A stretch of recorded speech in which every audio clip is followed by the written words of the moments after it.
આખા ગુજરાતમાં અનેક જગ્યાએ જર્જરી જે સ્ટ્રક્ચરો હતા, એ કેનાલ પરના નાળા હોય, નાના બ્રિજ હોય કે મોટા બ્રિજ હોય, એની જે દર ચોમાસા પહેલાં ચકાસણી થવી જોઈએ. એનો સલામતી માટેનો રિપોર્ટ બનવો જોઈએ, વપરાશ લાયક છે કે કેમ એનો રિપોર્ટ થવો જોઈએ. વર્ષોથી સરકાર ઊંઘતી રહી. હાઈકોર્ટમાં મોરબી બ્રિજ તૂટ્યા પછી સરકારે એફિડેવિટ કરી કે ગુજરાતના તમામ નાળાઓ, બ્રિજો અમે ચકાસણી કરી છે અને બધા સલામત છે, ક્યાંય જોખમ નથી. અને ત્યાર પછી ગંભીરાનો બ્રિજ તૂટે છે, 21 કરતાં વધારે લોકોના મોત થાય છે.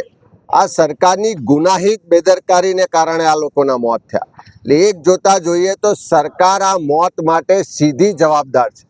અને એક બાજુ બ્રિજ તૂટે, લોકો મરે છે, સરકાર ઊંઘમાંથી જાગે છે. આખા ગુજરાતમાં આવા જેટલા નાળા છે, આજે બેચરીના નાળા આગળ આપણે ઊભા છે, કેનાલ ઉપરનું નાળું, હવે સરકારે એમ કહે છે કે આ તો બિલકુલ ચલાવાય એમ નથી, ભયજનક છે, એની ઉપર એક પણ વાહન જવા દેવાય એમ નથી અને એને બંધ કરવામાં આવે છે. તો અત્યાર સુધી ક્યાં ઊંઘતા હતા? અત્યાર સુધી કેમ આ નાળાને બદલે નવું નાળું ના બન્યું?